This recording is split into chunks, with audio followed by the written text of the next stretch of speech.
Greetings everyone, welcome to the channel. In this particular video, we are going to discuss about anti-defection law. This is a very important topic because in recent times, we have seen in current affairs that a lot of matters with respect to splitting of parties, merging of parties, removal of government, formation of new government has been happening in multiple states. There are a lot of defection proceedings going on in Maharashtra, in state of Karnataka, in state of Jharkhand, in state of West Bengal, so on and so forth. And recently, the Supreme Court of India has also decided to intervene and, formulate the basic principles and recalculate and reverbate the basic principles of defection law. So what is after all the meaning of defection? जब एक party किसी दूसरी party के साथ join कर जाए तब defection हो, या चुनाव हो जाने के बाद, चुनाव को जीत जाने के बाद जब एक मेंबर सदन में बैठा हो और फिर वो अपनी लॉयल्टी शिफ्ट कर दे तो क्या उसको डिफेक्शन कहते हैं? आखिरकार क्या होता है डिफेक्शन? अगले 9 मिनट में हम बहुत शॉर्ट और स्वीट तरीके से इस पूरे टॉपिक को आपके सामने अनफोल्ड करने वाले हैं. With respect to the meaning of defection, defection का मतलब होता है जब एक elected representative right changes the parties after becoming the member of the house. सीधा मतलब इसका ये है जब वो इलेक्शन जीत जाए, after he wins the election, उसके बाद वो पार्टी चेंज कर ले तो हम उसको डिफेक्शन कहते हैं. How are defections affecting the democracy या पॉलिटिकल स्टेबिलिटी? तो ये हमारी गवर्नमेंट्स को गिरा देते हैं. तो किस पे इनका गहरा इफेक्ट पड़ता है? पॉलिटिकल स्टेबिलिटी पे इनका गहरा असर पड़ता है. पॉलिटिकल स्टेबिलिटी के लिए ये डिफेक्शन खतरनाक हो जाते हैं. पावर सीकिंग पॉलिटिकल पार्टीज जो हैं, अगर वो चुनाव जीत नहीं पाती हैं, सीटें जीत नहीं पाती हैं, तो they usually resort to such tactics and they are unable to win the elections. तो सरकार वो गिरा देती हैं और इसकी वजह से बहुत प्रॉब्लम सिस्टम में होती है. राइट, सो ये डिफेक्शन का मतलब है, यानी कि चुनाव को जीत जाने के बाद जब आप पार्टी चेंज कर दो. क्लियर है? उसके बाद एंटी डिफेक्शन लॉ आखिरकार भारत में कब आया? तो एंटी डिफेक्शन लॉ इंडिया में जब कॉन्स्टिट्यूशन बना था, at that particular period of time कोई एंटी डिफेक्शन के ऊपर प्रोविजन नहीं था और कोई डायरेक्शंस भी नहीं थे. तो पार्लियामेंट ऑफ इंडिया ने क्या किया? कॉन्स्टिट्यूशन में अमेंडमेंट किया. 52nd अमेंडमेंट एक्ट 1985 को करने के बाद डिफेक्शन को ऐड किया गया. क्वेश्चन आपसे ये पूछेगा, ये क्वेश्चन एरिया है कि कौन से शेड्यूल में, after all in which schedule of the Indian constitution defection law is mentioned? So you will remember that it is mentioned in schedule 10. Which amendment act? 52nd amendment act 1985. 52nd amendment act 1985. Right, this is very important. Confusion कई बार ये हो जाता है students को, 85 amendment act mark करके आ जाते हैं. तो याद रखिएगा 85th अमेंडमेंट एक्ट नहीं है, 52nd अमेंडमेंट एक्ट है. कॉन्स्टिट्यूशन में अमेंड करके हमने जोड़ा. सुप्रीम कोर्ट ऑफ इंडिया ने भी डिफेक्शन लॉ के ऊपर अपनी रूलिंग दी है और वो फेमस जजमेंट का नाम है किहोटो होलोहन वर्सेस दाशिल्लू. इसमें स्पीकर की पावर के रेफरेंस में सुप्रीम कोर्ट ने कहा था कि स्पीकर की पावर जो होती है वो सबसे सुप्रीम होती है with respect to the matters. But इसमें भी कैच है कि डिफेक्शन की प्रोसीडिंग्स को जब स्पीकर सुनवाई करता है तो क्या ये मामला हाई कोर्ट या सुप्रीम कोर्ट द्वारा नहीं सुना जा सकता? तो अगर स्टेट लेजिस्लेटिव असेंबली है और उसमें किसी मेंबर पार्टी ने, मान लीजिए कोई XYZ पार्टी है, आज वो गवर्नमेंट बना रही है और उसके बहुत सारी संख्या में जो मेंबर्स हैं पॉलिटिकल पार्टी के, वो छोड़ के ऑपोजिशन के साथ चले जाएं, तो इसको पार्लियामेंट्री कन्वेंशंस में लॉबिंग कहते हैं. लेकिन लॉबिंग जो होती है वो सरकार बनने के पहले होती है. जब गवर्नर या प्रेसिडेंट इनवाइट करता है आपको गवर्नमेंट फॉर्म करने के लिए after the general elections are conducted, तो उस समय मेंबर पार्टीज क्या करती हैं? व्यक्तियों को खींचने की कोशिश करती है, समर्थन गैदर करने की कोशिश करती है. लेकिन एक बार सरकार बन गई, मेजोरिटी डिसाइड हो गई, माइनॉरिटी डिसाइड हो गई, ऑपोजिशन डिसाइड है, गवर्नमेंट डिसाइड है, उसके बाद आप लॉयल्टी शिफ्ट नहीं कर सकते. क्लियर है? डिफेक्शन का मतलब ये है. और एंटी डिफेक्शन का जो आधार है शेड्यूल 10 का, वो ये कहता है कि अगर आपने डिफेक्शन किया तो फिर आप उस सदन के मेंबर नहीं हो जाएंगे, आपको डिस्क्वालीफाई कर दिया जाएगा. और ये पूरा मामला अल्टीमेटली किसके अंडर आता है? स्पीकर के अंडर आता है। स्पीकर डिसाइड करता है कि डिफेक्शन किया है कि नहीं किया है बेस्ड ऑन अ कंप्लेंट और एन एप्लीकेशन रिसीव्ड। तो स्पीकर जब ये पूरा मामला सुन रहा होता है तो वो एक ट्रिब्यूनल की तरह काम करता है। पहले ये था कि स्पीकर का डिसीजन फाइनल होता है, लेकिन सुप्रीम कोर्ट ने इंटरवीन किया 1992 में, जजमेंट आया 1993 में, और स्पीकर की पावर को लिमिट करते हुए सुप्रीम कोर्ट ने कहा कि स्पीकर का जो कोई भी डिसीजन होगा that will be subject to judicial review, which means the court will have a final say. The constitutional courts will have a final say. That is what you need to remember. Now, with respect to the further parts, what are the two scenarios under which a defection can happen? वो दो scenario क्या है जिसके अंतर्गत defection होता है? So there are two scenarios. जब party में एक मर्जर हो जाए, यानी आप डिसाइड करो कि you want to merge with a party, right? Elected party. The other is a split in the major political party. Party टूट जाए। दो सिचुएशंस हो सकती है चुनाव होने के बाद, सरकार बनने के बाद। इसको नो कॉन्फिडेंस मोशन से मत कंफ्यूज करिएगा, वो अलग चीज होती है। ऑपोजिशन को जब अविश्वास पैदा हो जाए कैबिनेट पे तब वो चीज होती है, लेकिन अभी हम बात कर रहे हैं कि पॉलिटिकल पार्टी में मर्जिंग होगी या पॉलिटिकल पार्टी में स्प्लिट होगा।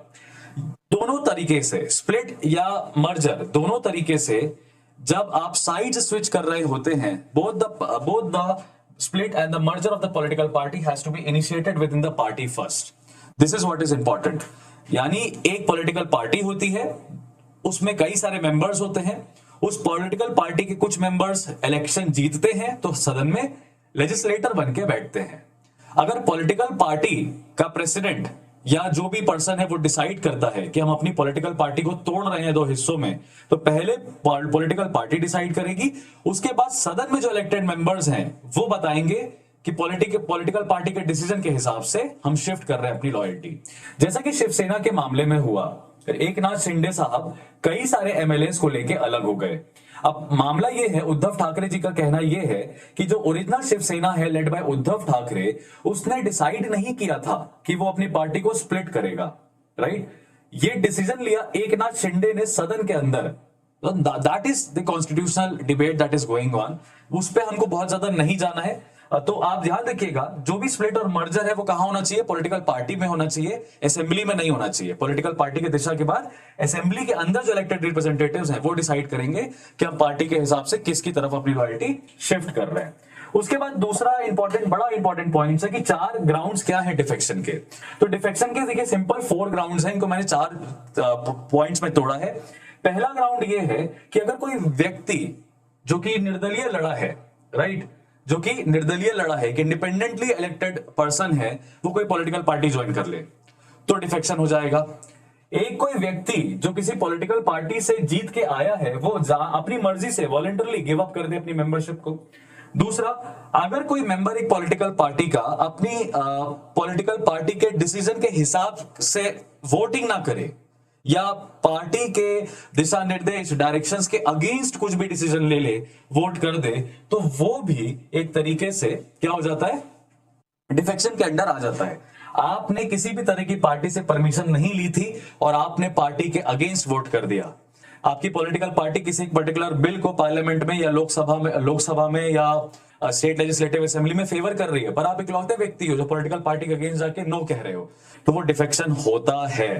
दूसरा, एक इंडिपेंडेंटली इलेक्टेड, तो मैंने बता दिया 3 ग्राउंड्स आपको क्लियर है। चौथा याद रखिएगा, बड़ा इंटरेस्टिंग है, कुछ नॉमिनेटेड मेंबर्स होते हैं, right? There are certain nominated members, they are not elected members, they are nominated members. अगर नॉमिनेटेड मेंबर्स 6 महीने के अंदर कोई पॉलिटिकल पार्टी ज्वाइन कर ले तो ठीक है, लेकिन अगर वो पॉलिटिकल पार्टी 6 महीने के पीरियड के बाद ज्वाइन करते हैं डियर, तो याद रखिएगा वो डिफेक्शन होता है। तो 4 ग्राउंड्स जो हैं, यहां से बहुत इंपॉर्टेंट क्वेश्चंस बनते हैं। आखिरकार डिफेक्शन का डिसीजन कौन ले सकता है? तो presiding officer of the house ले सकता है, in the absence of the presiding officer जो नेक्स्ट पर्सन होता है।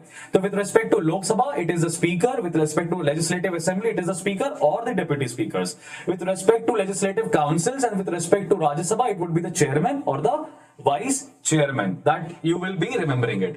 So when the speaker and the presiding officer is deciding the matters of defection, they are working as tribunals. अब tribunal का decision कहां पे अपील डाल सकते हैं? हम हाई कोर्ट में डाल सकते हैं या सुप्रीम कोर्ट में डाल सकते हैं। वैसे जो ट्रिब्यूनल्स के सारे मामले सुप्रीम कोर्ट के सामने डाले जाते हैं। तो याद रखिएगा, the decision is subject to judicial review, और हमने अभी देखा कि होटो होलोहन का केस। लास्ट में क्या चेंजेस हुए हैं? एक्चुअली मर्जर और स्प्लिट में बड़ा कंफ्यूजन रहता था।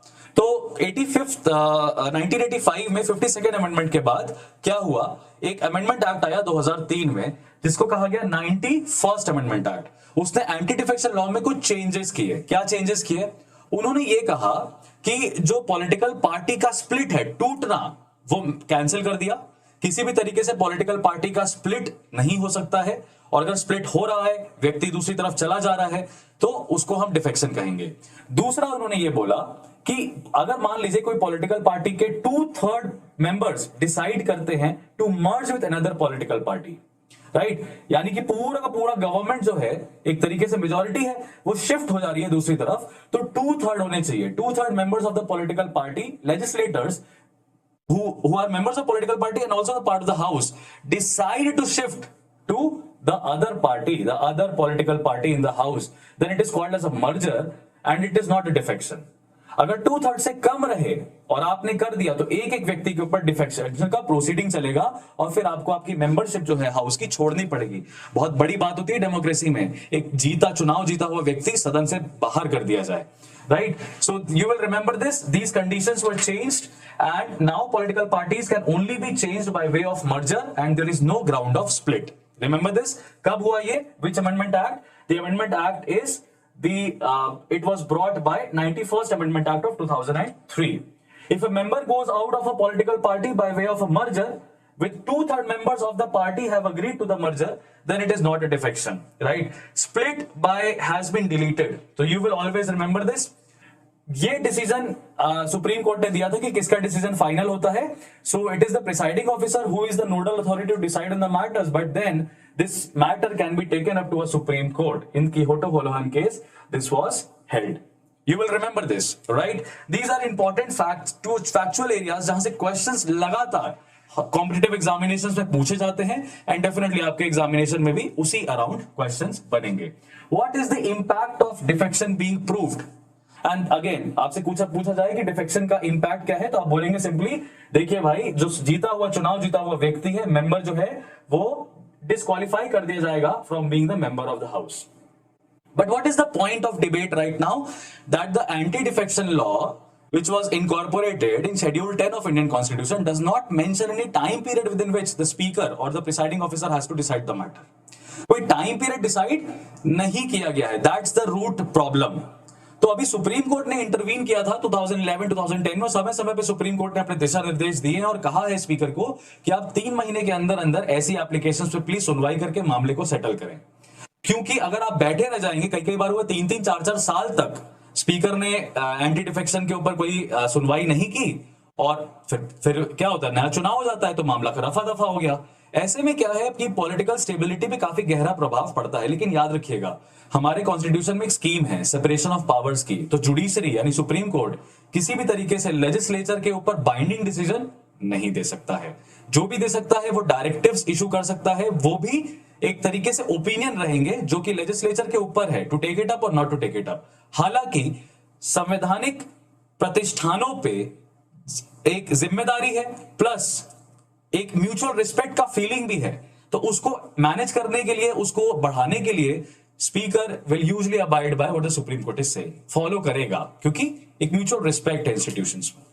So this was all about anti-defection law and the political scenario that is going on in India. You can also read the current affairs to get a hold of what is the defection law and what is the current problem in this.